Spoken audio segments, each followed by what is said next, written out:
दुख दूर कर हमारा, संसार की रचैया, जल्दी से दो सहारा, मझधार में है नैया। दुख दूर कर हमारा, तुम बिन न कोई मेरा रक्षक नहीं यहाँ पर। तुम बिन न कोई मेरा रक्षक नहीं यहाँ पर, रक्षक नहीं यहाँ पर। ढूंढा जहान सारा, तुम सा नहीं रखैया। दुख दूर कर हमारा, दुनिया में फंस के हमको हासिल हुआ न कुछ फल। दुनिया में फंस के हमको हासिल हुआ न कुछ फल, हासिल हुआ न कुछ फल। तेरे बिना हमारा कोई नहीं सुनैया। दुख दूर कर हमारा, संसार की रचैया, जल्दी से दो सहारा, मझधार में है नैया। दुख दूर कर हमारा, सुख के सभी है साथी, दुनिया के मित्र सारे। सुख के सभी है साथी, दुनिया के मित्र सारे, दुनिया के मित्र सारे।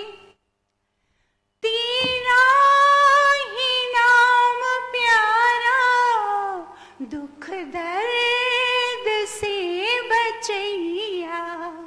दुख दूर कर हमारा, संसार की रचैया, जल्दी से दो सहारा, मझधार में है नैया। दुख दूर कर हमारा।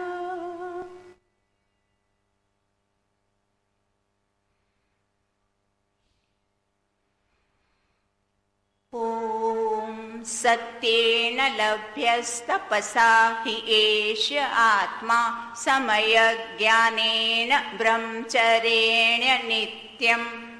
अन्तः शरीरे ज्योतिर्मयो हि शुभ्रो, यं पश्यन्ति यत् यः क्षीणदोषः।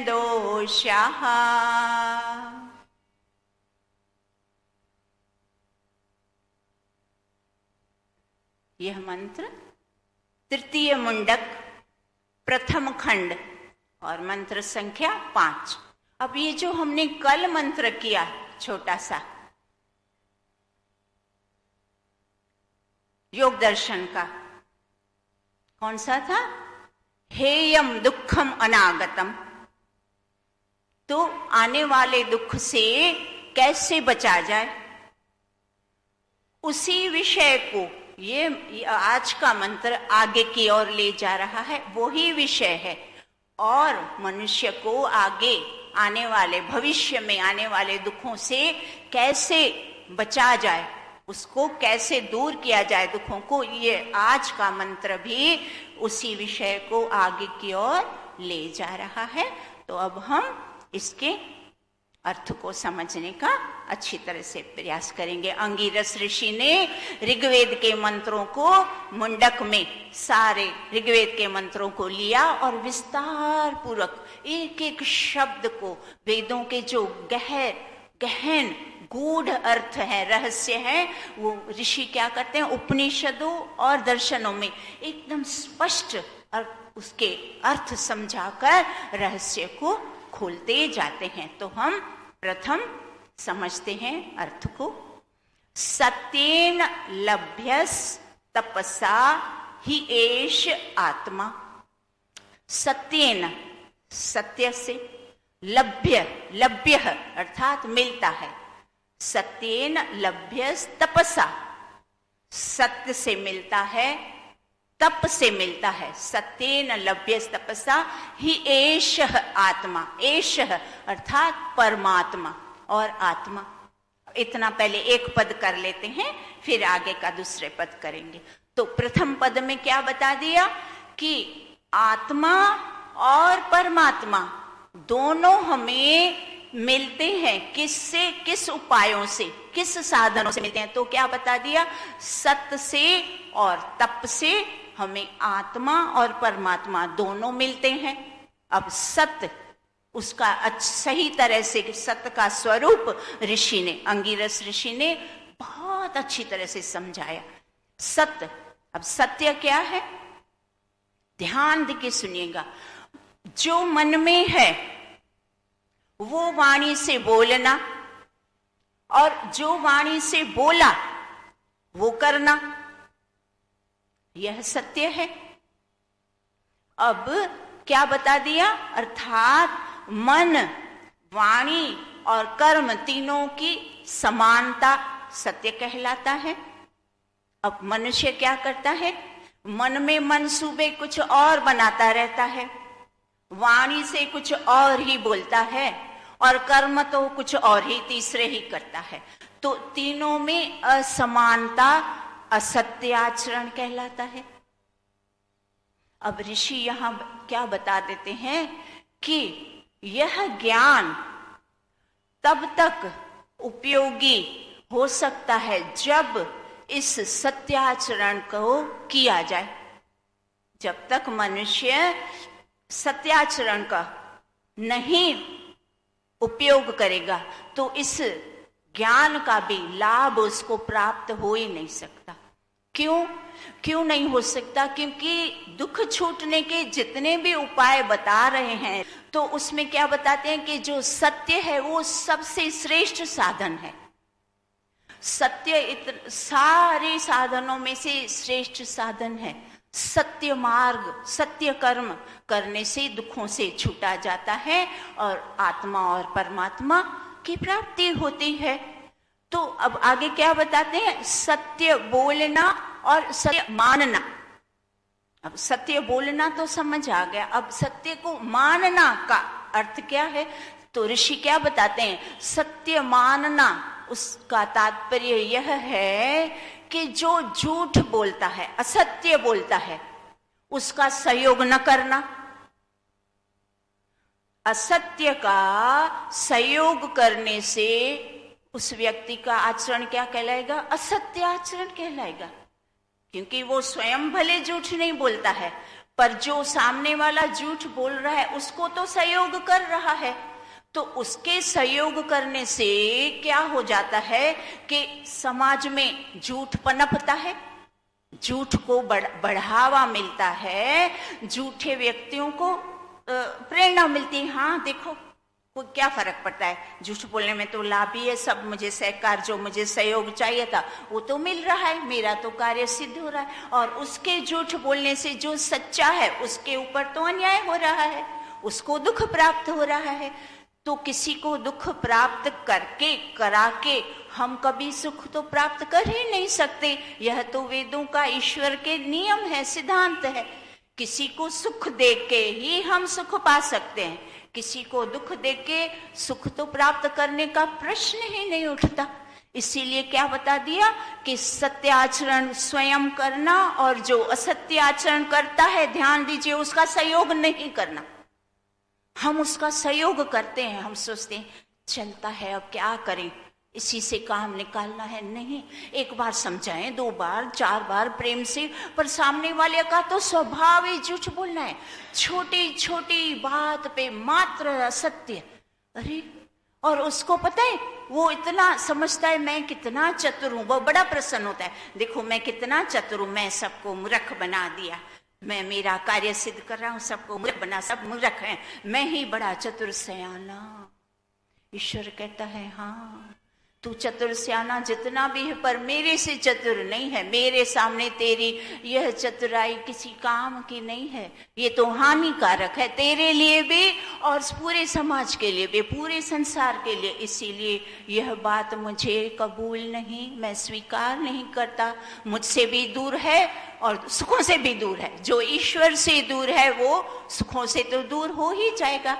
कितना सीधा सीधा लॉजिक, देखो हमारा वेद कितना साइंटिफिक, सारी साइंस से बात चल रही है, सारा कुछ साइंटिफिक से कितनी अच्छी तरह से समझाया जा रहा है कि जो सत्य से असत्यवादी का सहयोग करता है वो ईश्वर से दूर हो जाता है। जो ईश्वर से दूर है वो सुखों से भी दूर है। इसीलिए क्या बता दिया कि ईश्वर को प्राप्त करना है, सुखों को प्राप्त करना है, दुखों को दूर भगाना है, तो सत्याचरण करना पड़ेगा।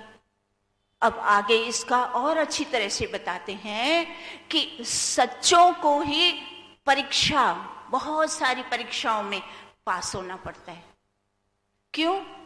मिसाल देते हैं, दृष्टांत देके ऋषि समझाते हैं कि जैसे स्वर्ण, खरा स्वर्ण होता है, उसको अग्नि में जलाया जाता है, कसौटी पे घिसा जाता है, परीक्षक को काट के दिखाया जाता है।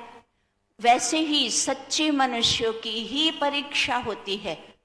मुलम्मा, ऋषि क्या बताते हैं, मुलम्मा की कोई परीक्षा की आवश्यकता ही नहीं। मुलम्मा अर्थात कोई एक प्रकार का धातु होता है जिससे सारे नकली जेवर बनते हैं। नकली जेवर मिलते हैं ना बाजार में, तो जब कोई व्यक्ति नकली जेवर खरीदने जाता है तो क्या उसकी परीक्षा करने की आवश्यकता है? पता है ये तो नकली है, तो उसकी नकली चीज को, झूठे व्यक्ति को परीक्षा की कोई आवश्यकता ही नहीं। साबित है, ईश्वर कहता है मुझे भी पता है, सबको पता है, ये नकली है, ये झूठा है, तो उसकी परीक्षा नहीं होती।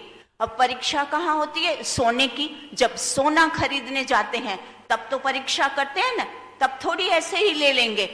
भाई सोना खरीदते हैं तो उसकी तो परीक्षा करके, हाँ भाई सही है, सही सोना है, कितना इसमें कैरेट है, कितना मिलावट है, वो सब उसकी परीक्षा खरे सोने की होती है। उसी प्रकार सच्चे मनुष्य की भी परीक्षा होती है, उसको ही परीक्षा में उत्तीर्ण होना पड़ता है। जो व्यक्ति इस परीक्षा में उत्तीर्ण होता है वो ही सच्चा कहलाता है, वो ही सच्चा ठहराता है। बाकी सारे झूठे तो जग जाहिर होते हैं, ईश्वर के भी समक्ष जाहिर होते हैं, और उसको लगता है कि मुझे कोई नहीं समझ रहा, पर वास्तव में लोग भी उसको समझते ही हैं, मुंह से नहीं बोलते। बुद्धिमान मनुष्य मुंह से कुछ नहीं बोलता, मन में समझ लेता है हाँ आप कैसे हैं, मुंह से नहीं बोलता। क्योंकि अकारण पंगा लेने से जो बुद्धिमान व्यक्ति है उसका समय और सब कुछ, उसकी स्थिति, मनस्थिति फिर बदल जाती है ना, समय नष्ट होता है, स्थिति बिगड़ेगी। इसीलिए मौन, मुंह से मौन रखता है और समझता सब है। इसीलिए क्या कहा, और आगे क्या बताते हैं, सत्य के लक्षण। ऋषि एक एक गुण के लक्षण भी बताते जाते हैं। तो सत्य के क्या लक्षण बताए? जो व्यक्ति परीक्षाओं के चलते अनेक प्रकार के कष्ट आते हैं, उन कष्टों को सहन करता जाता है, सत्य मार्ग से पृथक नहीं होता, सत्य मार्ग को छोड़ता नहीं है, कष्टों को सहता भी जाता है और मार्ग को छोड़ता नहीं। यह सत्य का प्रमाण है, यह सत्य की कसौटी है कि हाँ ये इसने, इसके ऊपर सत्य मार्ग पे चलते हुए अनेक प्रकार के कष्ट आए, दुख आए, तकलीफें आई, लोगों ने असहयोग किया, असफलता मिली, पर फिर भी वो अपने मार्ग पर, सत्य मार्ग पर डटा रहा, मार्ग नहीं छोड़ा। यह प्रमाण बताया ऋषि ने सत्य का। तो इस तरह से हमें सत्य को अच्छी तरह से समझाया और क्या बता दिया कि ईश्वर प्राप्ति और अनागत दुखों से छूटने का सर्वश्रेष्ठ उपाय क्या है? सत्याचरण करना। तो हमें सत्याचरण करना है। फिर दूसरा नंबर क्या बताया? सत्येन लभ्यस तपसा। दूसरा उपाय क्या बता दिया? तपसा, अर्थात तप। तो तप दो प्रकार का होता है, मानसिक तप और शारीरिक तप। अब शारीरिक तप अर्थात सर्दी, गर्मी, भूख, प्यास को सहन करना। अब देखिए, आज मनुष्य में शारीरिक बाह्य वस्तु तो सरल होती है, मनुष्य ने वो शारीरिक तक भी नहीं करना ही नहीं सीखा। अभी सर्दियां प्रारंभ हो जाती है, गर्मियां चली जाती है, ऋतु संधि होती है, फिर भी पंखों को बंद नहीं करते, एसी को बंद नहीं करते। ये क्या है? आप कोई सोचेगा अच्छा पंखा चलाने में क्या हानि है? अरे भैया, पंखा चलाने में तो आपने सृष्टि का पूरा चक्र ही बिगाड़ के रख दिया। पर्यावरण की ये असंतुलित क्यों बना? मनुष्य में तपस्या है ही नहीं। सर्दी प्रारंभ होने जा रही है, आपका शरीर के लिए भी हानिकारक है, पर फिर भी तप है ही नहीं, जरा भी नहीं। बस पंखे चालू चालू चालू करो। अरे गर्मी हो रही है, ठीक है, खिड़कियां खोल दो, दरवाजे खोल दो और हल्के कपड़े पहन लो, बस इतना तो तुम इसमें तुम्हारा भला है, दूसरों को हानि नहीं। पर पंखे चलाना, एसी चलाने में आप पूरे सृष्टि को हानि पहुंचाते हो। स्वयं तो हानि आपको होगी, पर सारी सृष्टि को भी हानि पहुंचाते हो। इसीलिए शारीरिक तप भी आवश्यक बताया। थोड़ी सी भूख, थोड़ी सी प्यास, थोड़ी सी सर्दी, थोड़ी सी गर्मी सहन करनी। सर्दी लगती है, तुरंत हीटर चालू। फिर क्या है, क्यों हीटर? ठीक है, आपको सर्दी लगती है, स्वेटर डालो, शॉल डालो, इतना करो, कोई मना नहीं। पर जो हीटर और एसी और पंखे वो सृष्टि के नुकसान करते हैं दूसरों को।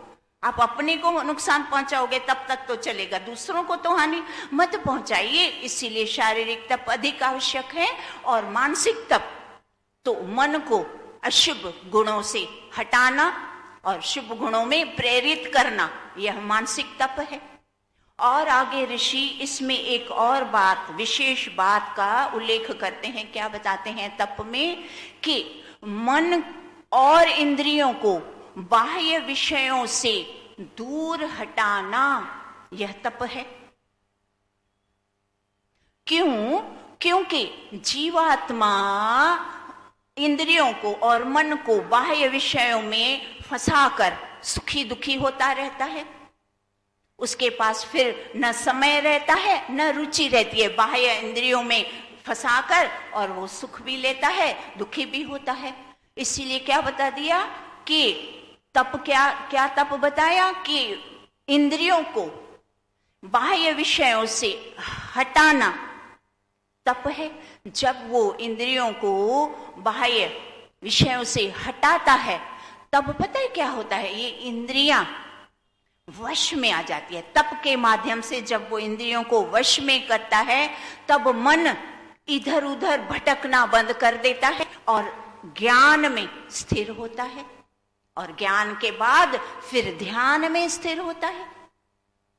इसीलिए इंद्रियों को नियंत्रण में करना, काबू पाना, यह तप है। तप के माध्यम से को बाह्य विषयों से हटाना तप है, समेट लेना। अब आगे ऋषि इसको एक सुंदर दृष्टांत से समझाते हैं। जैसे कछुआ होता है, जब पानी में वो तैरता है तो उसके पैर, सिर और सारे अंग बाहर होते हैं, पर जब उसको कहीं भय का अनुभव होता है, भय अर्थात कहीं कष्ट आने वाला है, कहीं मुझे हानि होने वाली है, तब वो क्या करता है? उसके जो सख्त शरीर है ना, उसमें सारे के सारे ये जो अंग हैं, उसके सिर, पैर और दूसरे अंग जो सख्त चमड़ी से बाहर रहते हैं, वो सारे अंदर खींच लेता है, खींच के सारे अंगों को समेट लेता है ताकि मैं बाह्य कष्टों से बच जाऊं।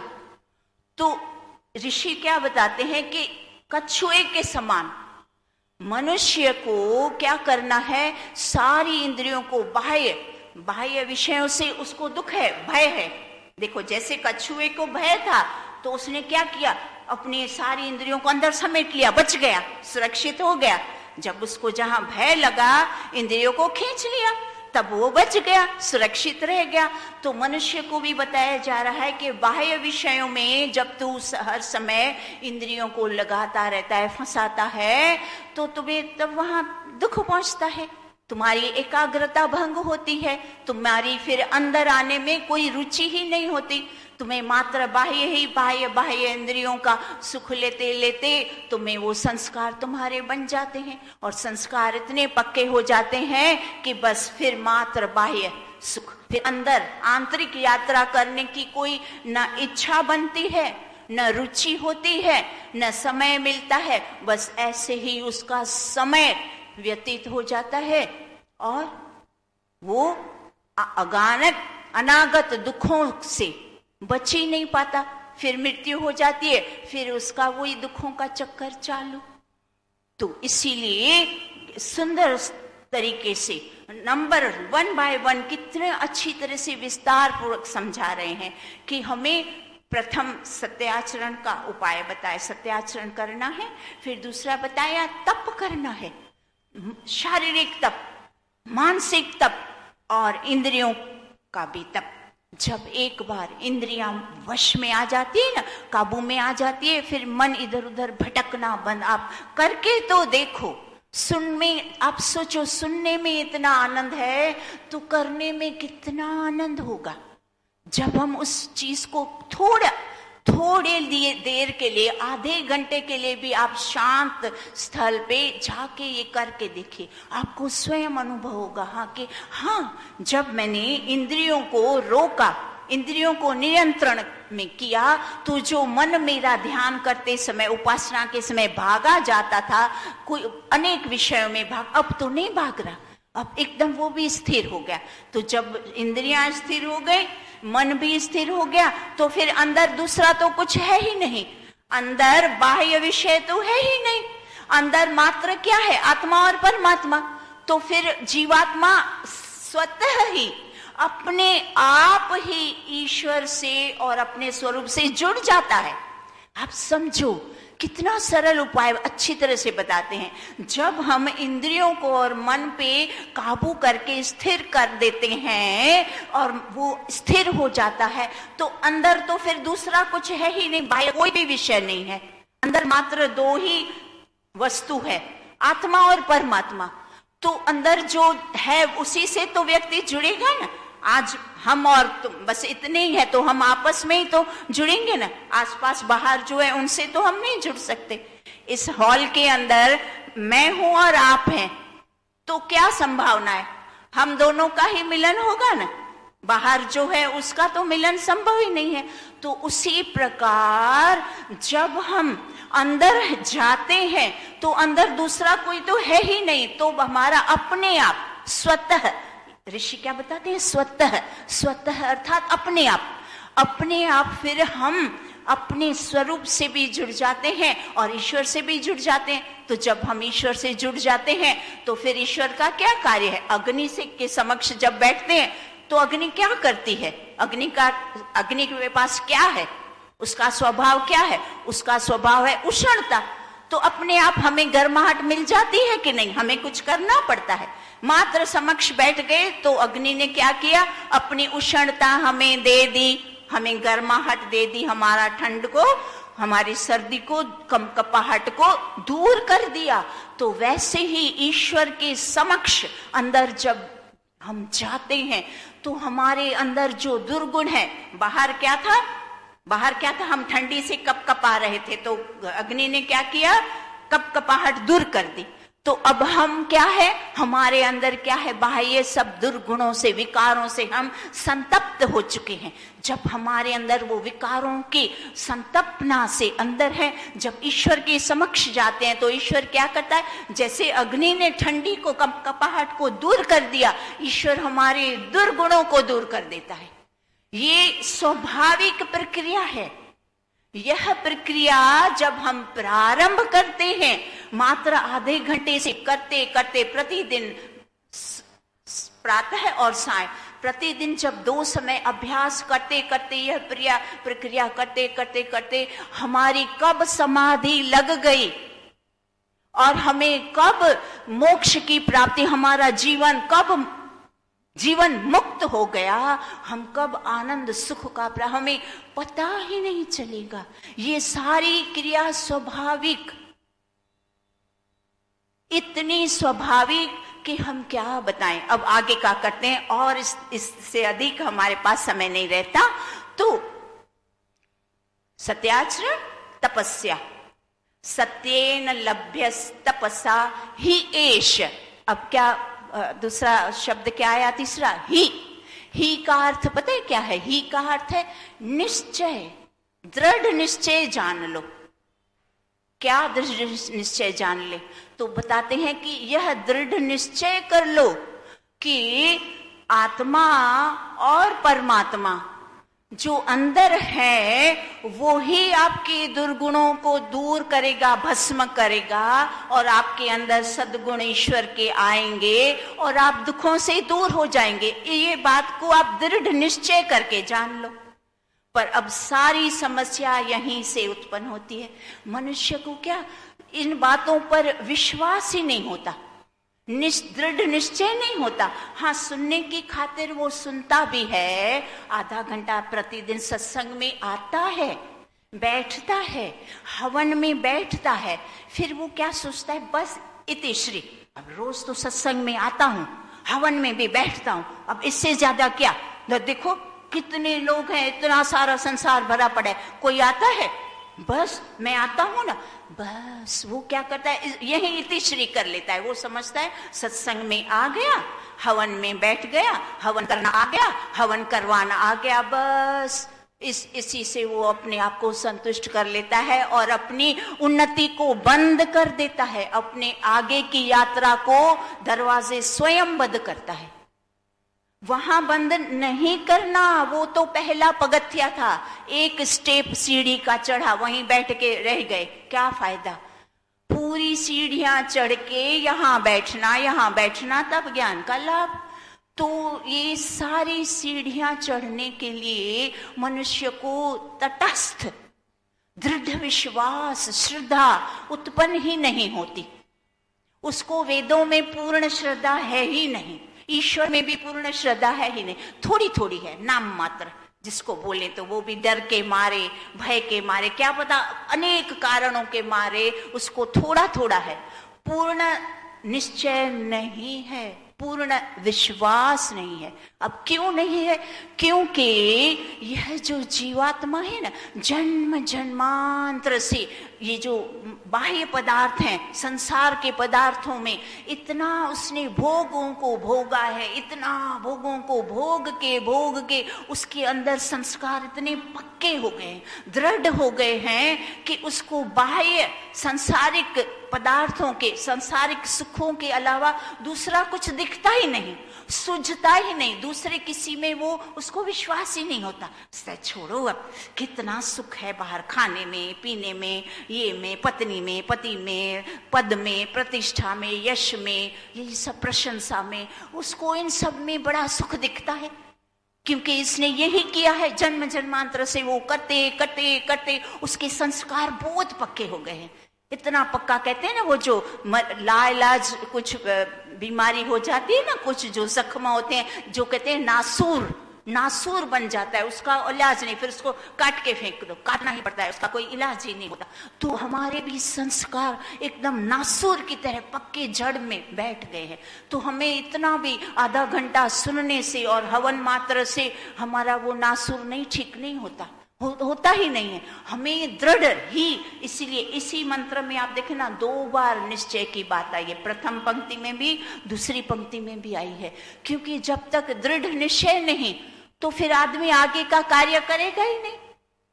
जब तक निश्चय नहीं होगा तो आगे का कार्य करेगा ही नहीं, कार्य करेगा ही नहीं तो लाभ होगा नहीं, दुखों से छूटेगा नहीं, तो वहीं का वहीं, जहां था वहीं का वहीं हो जाएगा। इसीलिए दृढ़ निश्चय बनाना, दृढ़ निश्चय बनाने के लिए जो हमारे पूर्व संस्कार है विषय विकारों के, जितना हो सके इन विषयों से थोड़ा थोड़ा दूर हटना चाहिए। ये साधन है सारा संसार। ईश्वर कहता है बेटा ये आवश्यक था ना, इसके बिना भी तुम्हारी मोक्ष नहीं संभव है। कल के मंत्र में क्या चला कि यह संसार की उत्पत्ति क्यों है? भोगार्थ और अपवर्ग के लिए। तो अपवर्ग अर्थात मोक्ष, तो ये संसार बना ही भोगों के लिए और अपवर्ग मोक्ष के लिए। तो ये संसार के जो पदार्थ हैं वो ही आपको मोक्ष की प्राप्ति कराएंगे। पर कब?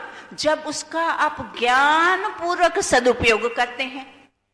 जब आप अज्ञान पूर्वक उसका उपयोग करते हैं तो उसमें फंस जाते हैं, उसी में फंस के उसी चक्कर में फिर आपका ये छोटा सा जीवन 25 साल तो ऐसे ही बालपन में, फिर 50 साल तक तो ऐसे ही गृहस्थी के झमेलों में, और फिर 50 के बाद तो यहाँ दर्द है, यहाँ दर्द है, ये दर्द है, दर्दों में, पीड़ाओं में, और भी पारिवारिक सामाजिक समस्याओं में। अब बचा क्या? बस टाटा बाय बाय। तो कुछ हासिल, फिर अनागत दुख तो जहां थे वहां के वहां रह गए। तो हमें क्या बताया जा रहा है, हम क्या पढ़ रहे हैं इतने दिनों से कि हमें जो अभी आगे दुख नहीं आए उनको रोकना है। हमारा समय हो गया है, अब कल करते हैं। ओम देव शांतिरंतरिक्षम शांति पृथ्वी शांति रापः शांति रोषधयः शांति वनस्पतयः शांति विश्वे देवा